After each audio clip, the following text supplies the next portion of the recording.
Shalom, call halal Yahweh Shun Abashai, Bahashem Rakar Kodash.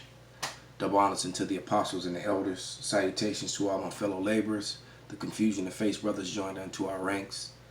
The hopefully elect, the Akwaf that are listening and learning to you. I say Shalom.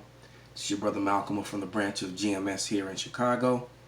And this is part two, a continuation of the video of my commentary, my scriptural commentary on a video that Richie from Boston put up called America is Over, the Plan Has Worked. Okay, so let's just let a little bit more of what he's saying play, and then I'll come in and interject with scripture. Feel about it, but they do. This is going to be Occupy Wall Street all over again, which was just nothing but a giant information gathering frenzy by the powers that be, law enforcement, and all the other alphabet agencies, of which we have hundreds now. Hundreds. People don't care. Your government's going to get away with exactly what you allow it to. And thus far... what's his name? George H.W., the one that just passed, the father. He made a prolific statement, and that statement was if the citizens, well, you know, this isn't exact, but it's, you know, a roundabout way. But he said that if the people woke up to what they have done, that they would chase them down and hang them in the streets. And Americans are very, very,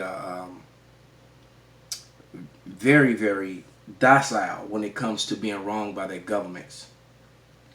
And one of the main reasons why that is so is because of all the chemicals and America, you know, they've successfully done their dumbing down and brainwashing of the average American citizen. Man, they have no idea. And if the people really did understand, you know, if this were a nation of people, the White House and everything else would be burning by now. There would have been riots in the streets if this were in Italy or France or somewhere else, because that's one thing you could say for those Europeans.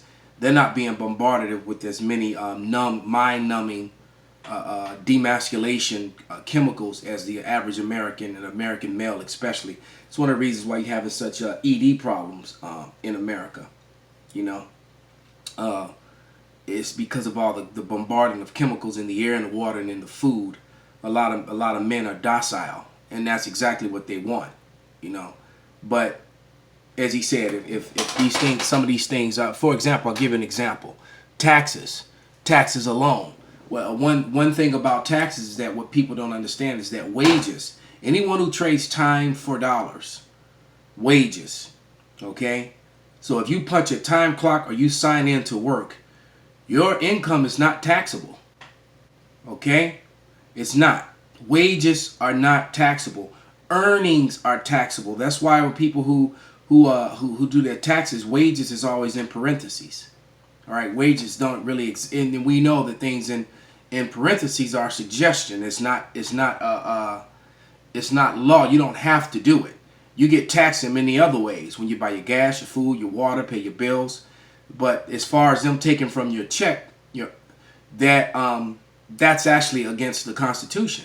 And then America is governed by UCC laws and not the Constitution. And the average American does not understand nor challenge that. So that's exactly what I'm talking about. We've let them get away with everything. There's only a few of us. And then we have to put up with ridicule and name-calling and trolls and emails and every other thing. That's what happens when you're awake. It is what it is. It's unbelievable to me. Country's loaded with drugs. Before we went to war with Afghanistan, heroin was something that people in the ghetto or jazz musicians used. Maybe. I don't know. Afterwards, everybody's on heroin. Well, that goes to show you he himself has been dumbed down, because drugs in the ghetto were placed there by Edomites, his people. Although sometimes I think Richie might be a Jake, you know, because of the spirit. All right, but drugs were placed in the ghettos. Drugs didn't just spring up in the ghettos; they were put there, just like guns were put there. All right, it was all this was done purposely, so that they could because they were trying to destroy Jake. All right, they were trying to destroy Jake. Also found a way to fill up their new privatized prisons, because prior to the 1970s, you know, the majority of the people incarcerated in America were white males.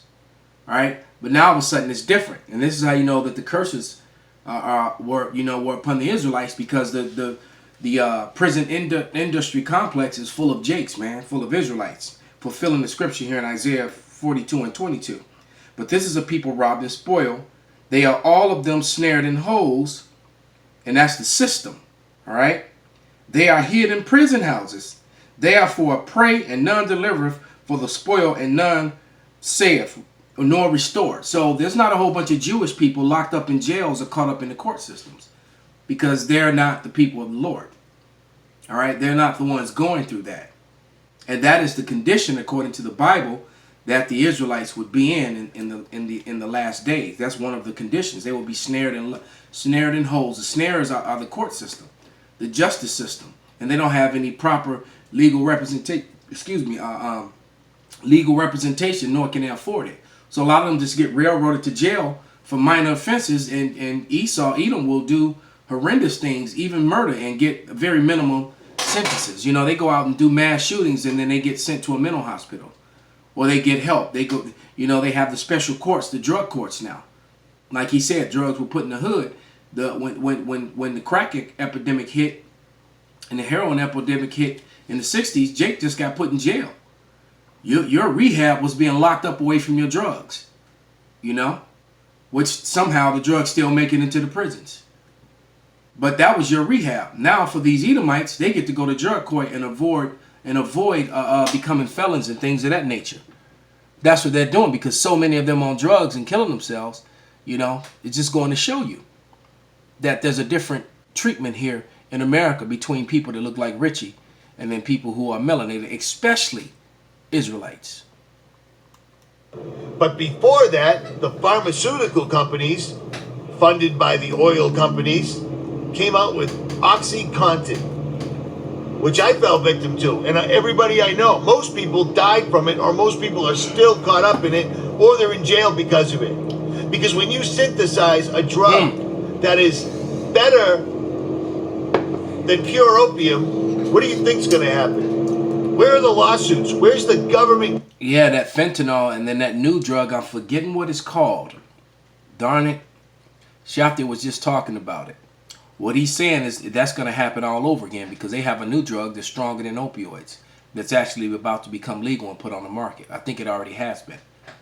So you're losing around 500 a day between opioids, meth, and the fentanyl. Now you're going to add in this new drug. America's finished. It's over.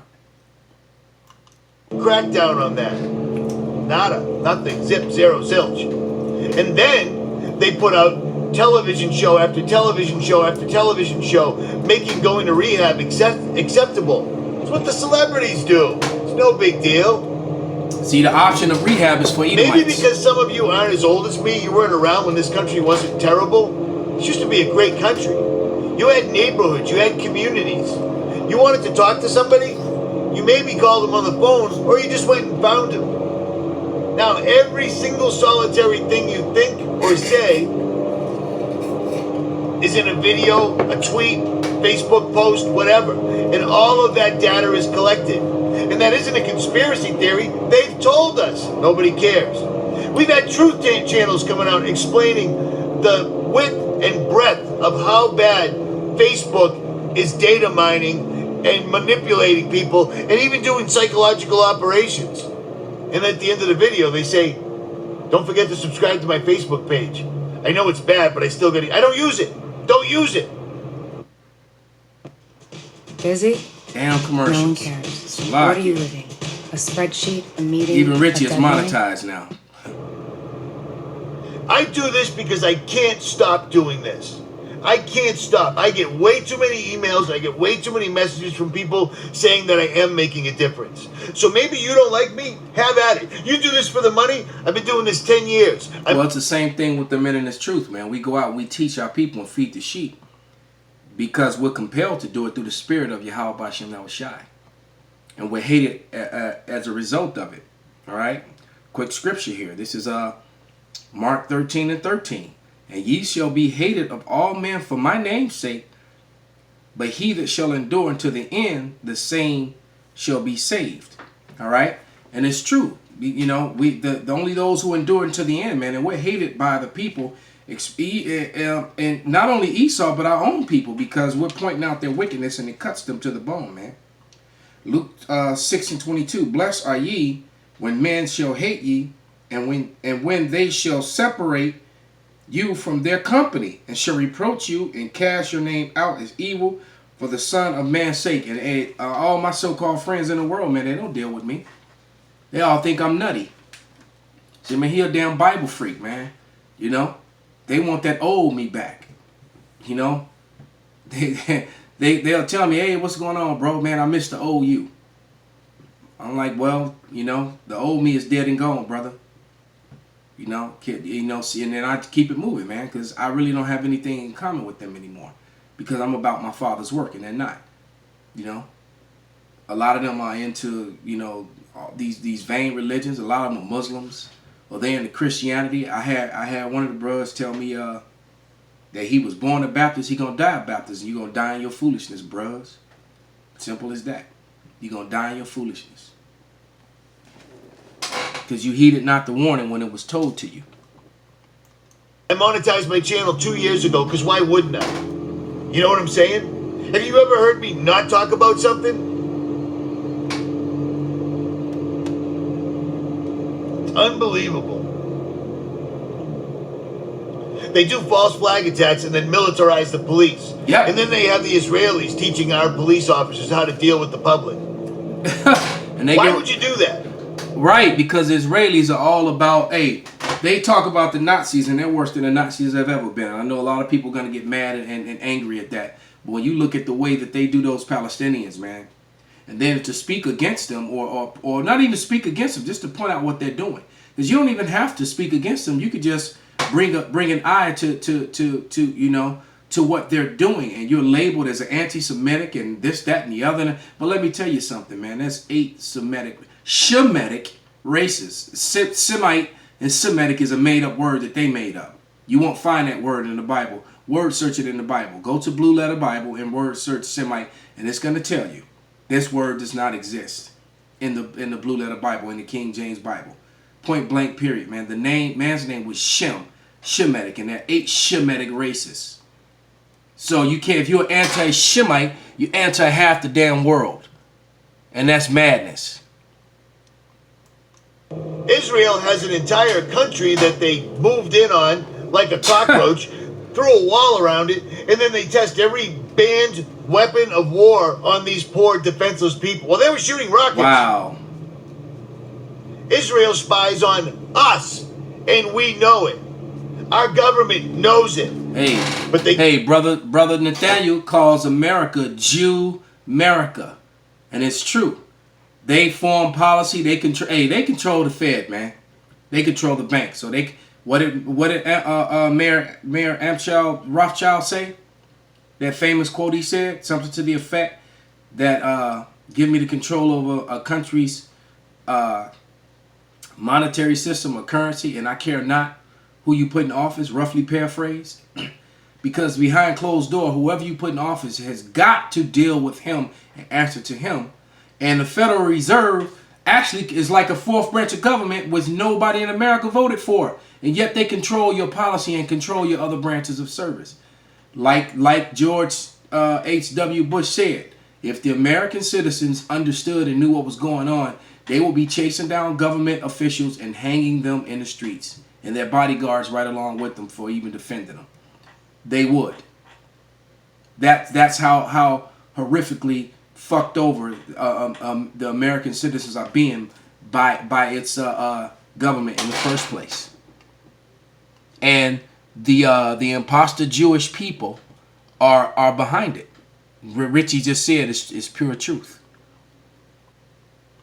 You can't spy on the people that they have all inside of a wall? Get the fuck out of here with that bullshit. You have Israeli soldiers teaching American police officers how to police Americans.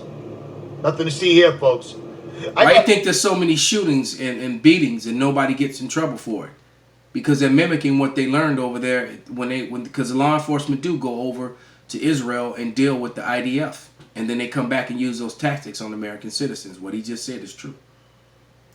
I got pulled over and harassed the other day because I flashed my high beams once at a car that dropped 15 miles an hour in front of me. I actually read the warning. It's very, very small. It's hard to read with glasses on. It was a high beam violation. High beam violation. How many laws are we going to have? How many laws are we going to possibly have? Hey, they just introduced 250 new laws right here in the state of Illinois alone. This is why this is a house divided. Because state to state, the laws differ. Okay? The laws differ from state to state. And the states sometimes are in direct opposition of the federal government. And the federal government is supposed to rule over all. But you got these states that are basically telling the feds, fuck you, we're going to do what we want, man. And so this is totally a house divided, man. The house divided cannot and shall not stand. We have lawmakers that are making laws where every single day, every grown American in America is committing 3 felonies one way or the other because there's so many laws on the book, and yet none of these laws apply to any of these politicians. As a matter of fact, they even invent new words so that lying isn't lying anymore. It's political doublespeak. Wow. So I say one thing and I do another, and people still believe in this whole system. People believe that Donald Trump somehow was one of us. The guy's been a billionaire more than once in this lifetime. When's the last time you made $1 million? He was bailed out by Israeli bank concerns. His son. I mean, come on. Come on. It's unbelievable to me. Everything's a lie, and it all goes back to the same people mentioned in the Bible, except the people masquerading as the people in the Bible aren't. Wow. People need to Okay, hold on. This is Romans 2:17. Behold, thou art called a Jew and resist in the law and making thy boast of God. And this is so true because the fake Jewish people don't follow what's written in the Bible. They follow the Talmud. They're Talmudists. And you ask any rabbi before his congregation, before his people, what is the number one required to becoming a rabbi? And that's the mastery and the studying of the Talmud. And the Bible clearly says that there's no other book to make with her. So how can you be the sons of Jacob following the laws of Jacob, but yet Talmudic law is above the law of Moses? Facts. Revelation 2:9. I know thy works in tribulation and poverty, and there's no poverty with the fake Jews, with the imposter Jewish people. That they own the banks, they own the diamond districts, they have their own military. When the Israelites are locked away in prison houses and have no power, thus said the Bible. The Bible said that the Israelites would be in a position of poverty in the end of days, and would be on the bottom. Not the lenders, not the seller of cars, and not the sellers of jewelry and merchandise worldwide. All right? They would be on the bottom, the poorest of the poor. Okay? I know thy works in tribulation and poverty, but thou art rich. All right? They're rich because they're inheritance of the kingdom of heaven, which is yet to come, which is on its way. And I know the blasphemy of them which say they are Jews and are not, but are the synagogue of Satan. And who goes into synagogues today? All right? The Bible told you that there will be an imposter people. In Zechariah 9:6, it tells you that a bastard, which means false, fraudulent, and phony, would be in Ashdod. Ashdod is basically near Tel Aviv. It's a port city in Tel Aviv, Israel. So the Bible told you that there would be an imposter people in the land of Israel in the last days. All right? It also tells you in Ezekiel 30, one of my favorite scriptures that I bring out almost every week. I'll just read it. All right? And it reads, Ezekiel 36, and I'm going to read 5 through 7. It says, therefore thus saith Yahweh power, surely in the fire of thy jealousy have I spoken against the residue of the heathen and against all Idumea. So that's all Edomites. Not just the imposter Jewish people, because they're no different. The imposter Jewish people are the same as the people in Sweden, as in France, as in Russia, as in America and Australia. They're all the biblical Edomites. Exempt those of them that are confusion of face. Because among them are real Israelites. Point blank, period, like it or not. And the ones of them that really are Israelites, which Richie may be, the Lord's going to pull them, separate them from the rest of the real Edomites. All right? And that's in Matthew, when he separates the wheat from the tares. Against all Idumea, which have appointed my land into their possession, with all the joy of their heart, with despiteful minds, to cast it out for a prey. So, yeah, I'll just stop right there. So when you think about it, how did the Israelis get there? They didn't get there. It tells you that it would be the Edomites would appoint that land to themselves. That was a future prophecy. And so when did the land of Israel get appointed into the hands of people through another man, through the Balfour Declaration? 1947. And that declaration, if I'm not mistaken, was written in 1917. And in 1947, it was implemented. Let's go back a little bit, because he caught me. That like this video was put up raw, man. You know, I listened to the first couple of minutes of it and ran with it yesterday. This is part 2, so I hadn't really got to the end yet. So here we go. Was one of us. The guy's been a billionaire more than once in this lifetime. When's the last time you made $1 million? He was bailed out by Israeli bank concerns. His son. I mean, come on. It's unbelievable to me. Everything's a lie, and it all goes back to the same people mentioned in the Bible, except the people masquerading as the people in the Bible aren't. People need to understand that. At any rate, I'm out.